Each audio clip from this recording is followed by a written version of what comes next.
Hello? Hello?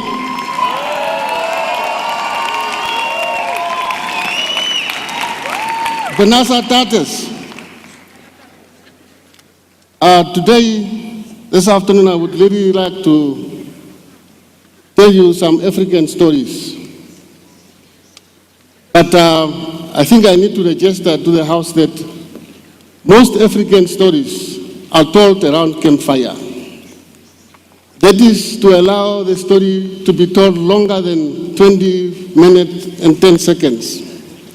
So I think it's going to be a challenge for me to tell a story in those minutes. So I think, Master Chair, I think bear with me.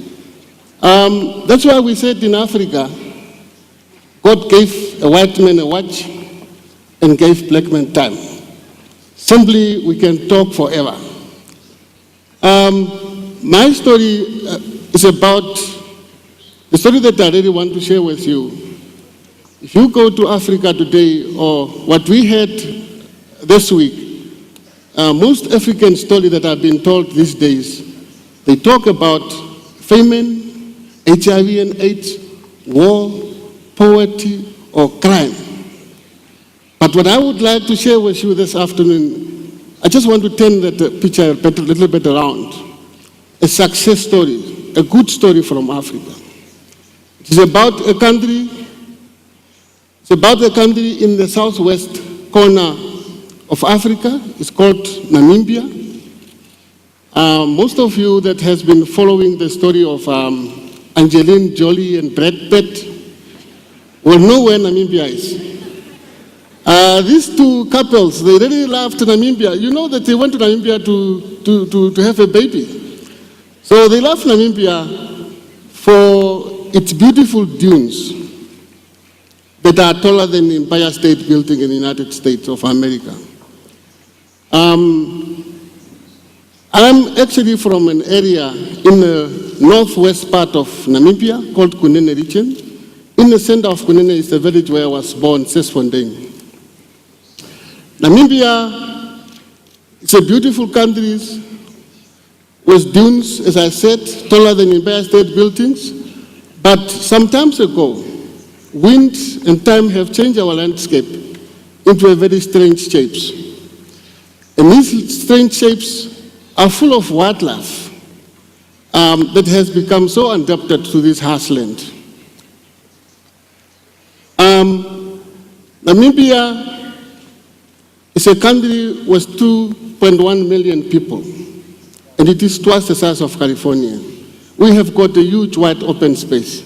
It can fit you all. It can fit the whole Mexican in this country. I'm actually a Himba. This is my tribe, the tribe that you see there.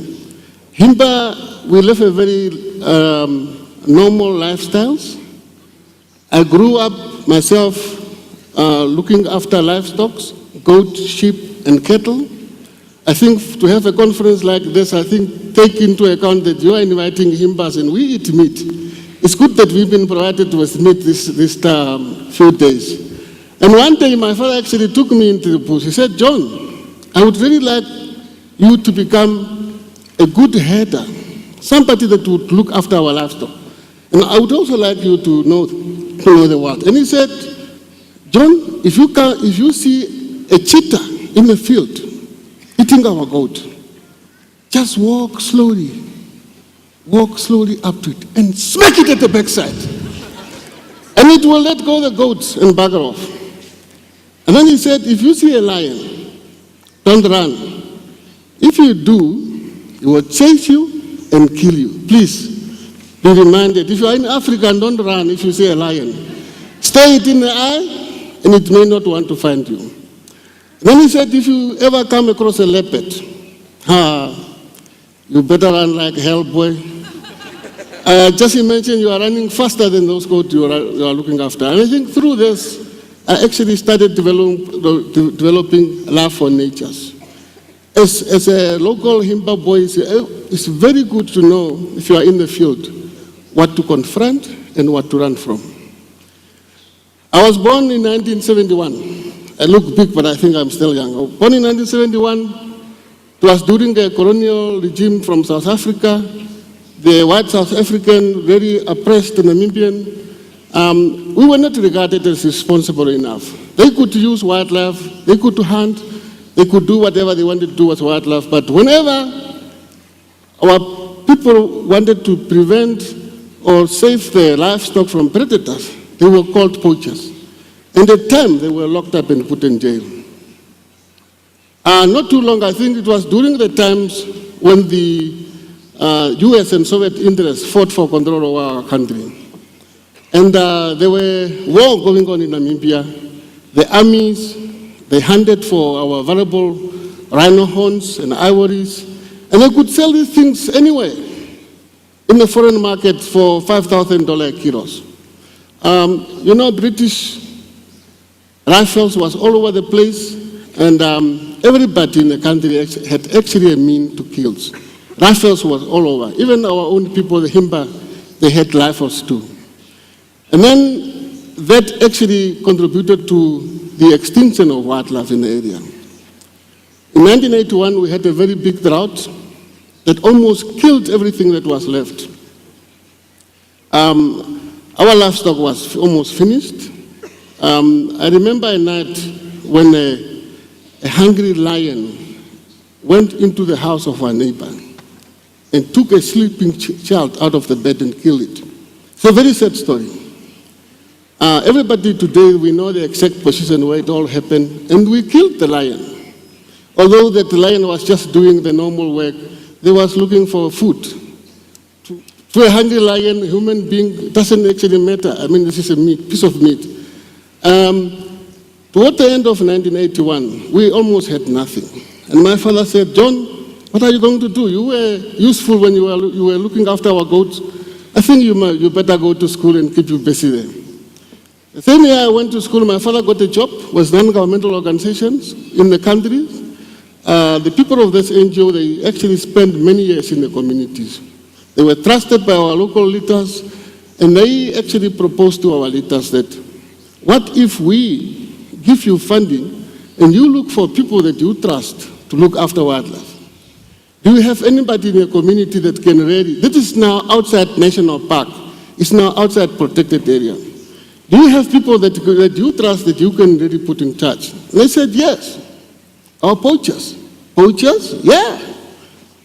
And the very first person that was appointed as a community game guard was my father. I'm actually not campaigning for my father, but it just happened by default. And then, instead of shooting poachers like they were doing elsewhere in Africa, in Namibia, we have helped headmen to reclaim their abilities to manage people and their right to manage and use wildlife.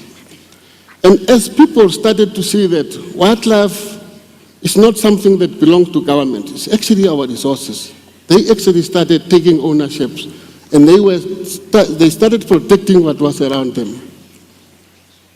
And I think this formed the foundation for our independence. Our independence just happened at the right time when people were moving from colonial regimes to independence.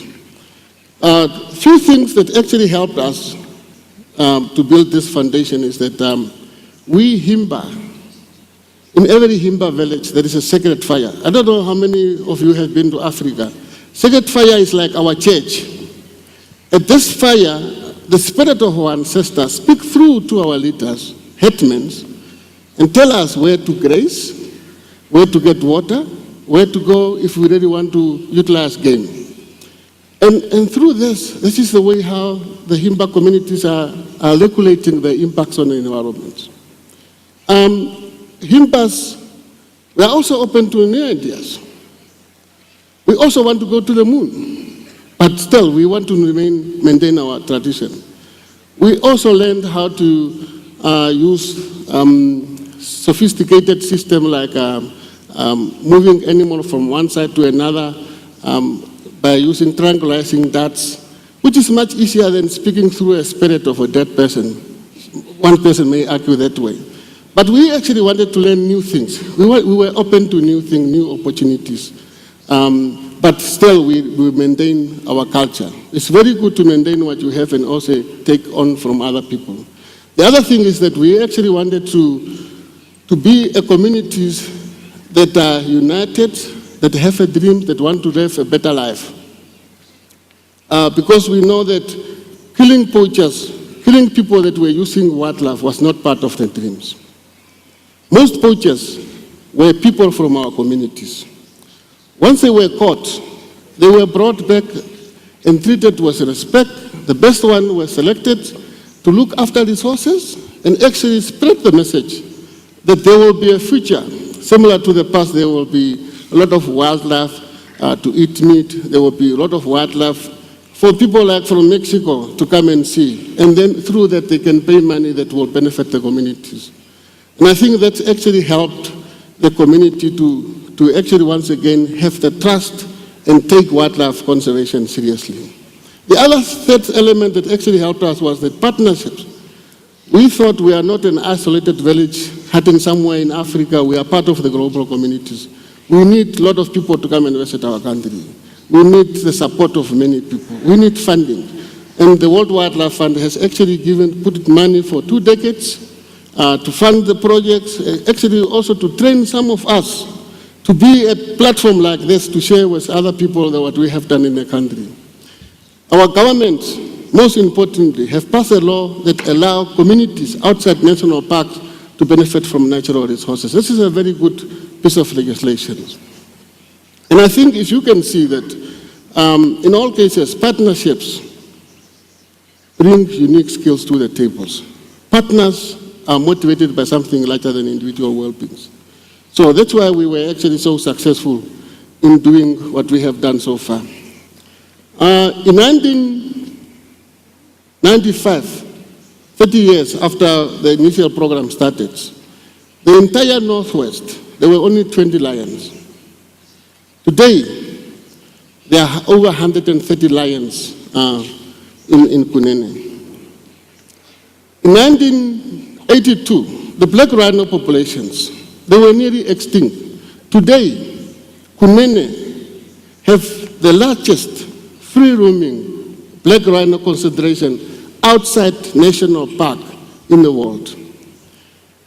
And the lioness I was talking about, that was giving us troubles. We cannot go and see our girlfriends because the lions were around. They are now in big numbers because the prey animals has multiplied from 100 to tens of thousands.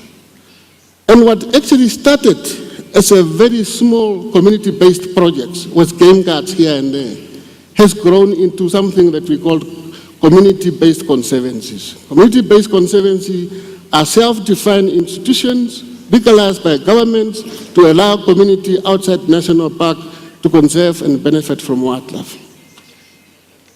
Today, Namibia has got over 60 registered conservancies that cover and manage an area over 13 million of hectares across the whole country. As you can see from the map, the whole country, those greens are the number of conservancies, community-based initiative in Namibia. In 2008, the program have generated direct income to the communities.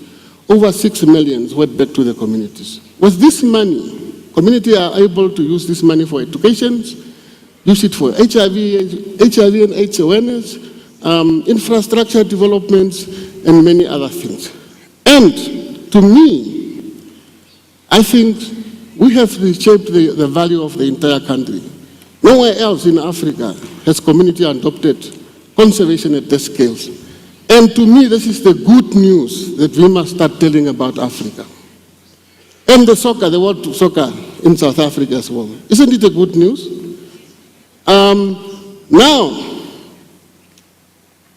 colleagues, friends, comrades, I would really like this audience to help take some of the things that we have learned in Namibia to further afield, to countries with similar problems, where communities living next to national parks are a constant threat to wildlife in national parks.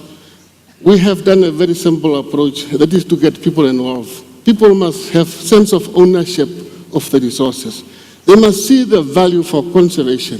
Otherwise, why should I waste time to conserve a rhino that doesn't mean anything to me? It's good. Internationally, it's an extinct species, but so what? If it doesn't bring anything to me, why should I bother to conserve it?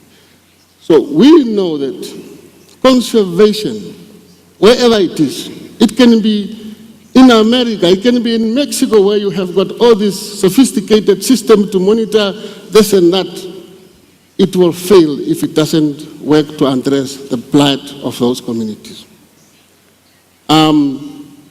Ladies and gentlemen, I think with this, I would really like to say that we need to be taken further.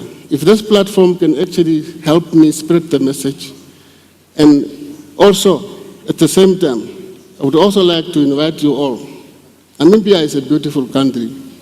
Come and visit Namibia. It can accommodate you all. Open landscapes. You can be in an area for miles without seeing anyone. You can be in area, I was just telling somebody that you can travel for kilometers without even seeing a person. All you see is wildlife, lions, elephants, and all these type of things. So, with those few words, I would like to thank the organizer, the convener, for inviting me all the way from Namibia to come and see Mexico. That was an opportunity for me to see Mexican as well. Thank you very much, and God bless you all.